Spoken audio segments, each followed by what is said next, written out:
May 18th, 2024. And quick update as we move forward with Stand Tall, we will no longer be reading from the Daily Stoic since it is technically still in the public domain. And my wife, working at a law firm in copyright and intellectual property law, has some concerns, even though I think it falls under the exemption because I'm giving my personal interpretations and lessons that I've learned from it throughout my life alongside, which I think is hugely beneficial to society. But given the restrictive laws of the judicial system that we live under, I am unable to read The Art of War side by side. But we do know The Art of War has been around long enough, it's in the public domain, and hopefully this book, true classic, which I received from a gentleman by the name of Cody when I was around 15 years old, working one of my first jobs. Maybe I was around 18. Um, my first job was at a pizza place bussing tables. Anyway, this book changed my life as a teenager, and I've read it many times since.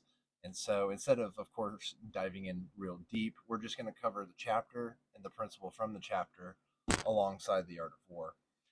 And so while we will be diving into the art of war in the middle of kind of where we left off with the Daily Stoic to keep some semblance of a flow, let's start with chapter one of How to Win Friends and Influence People by Dale Carnegie.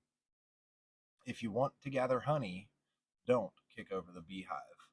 In this chapter, he tells a story about Lincoln, talks about Theodore Roosevelt, and a couple of other situations. A good read.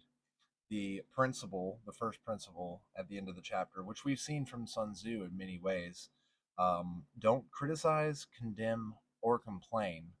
And this is out of chapter one, which is entitled, in part one, Fundamental Techniques in Handling People.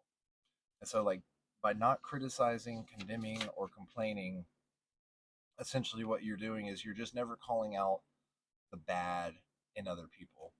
And we see this same principle in essentially what we just read through in Sun Tzu's Art of War, where he talks about, treating your soldiers as your own children, right? Because you want to give them something to, aspire to. And that's, I think, essentially what Carnegie is saying.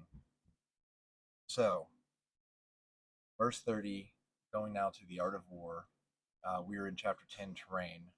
Hence, the experienced soldier, once in motion, is never bewildered. Once he has broken camp, he is never at a loss.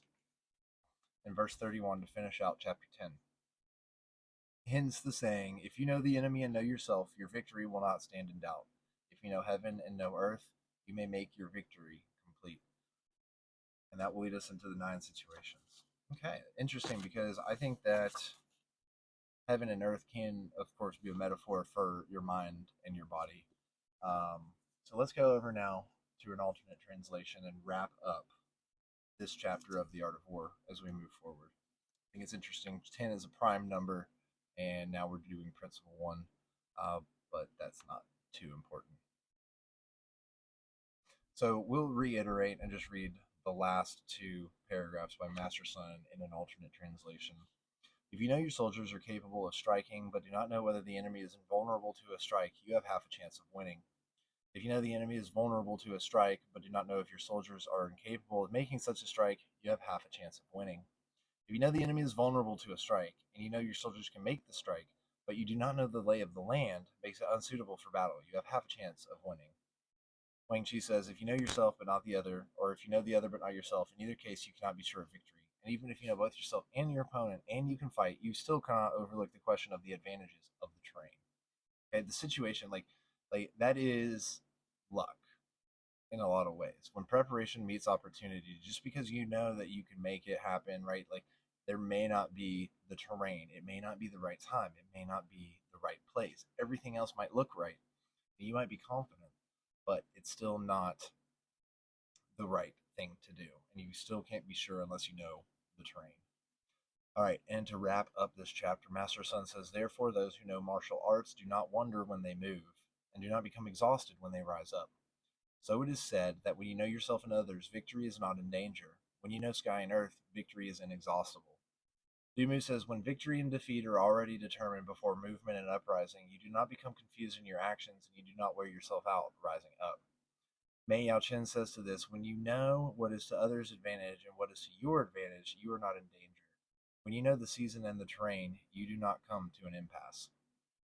So the season and the terrain, when you know the season, know what season of life you're in, right? What kind of season? Are you in a working hard season or are you in the off season, right? Like, where are you in respect to the seasons? Just because you're skilled and efficient and proficient and intelligent and you have all of this stuff going for you, if you're just in a season of life where something just can't happen, then that's just something that kind of just needs to be accepted. And so, as we tie this in with the principles of Dale Carnegie, don't criticize, condemn, or complain. Let's make sure we're not criticizing, condemning, or complaining about ourselves to ourselves or condemning ourselves too hard. Because again, depending on the season, we may not be able to advance. And knowing the terrain and knowing ourselves and knowing the enemy, while we can almost be assured of victory, it really comes down to the heaven.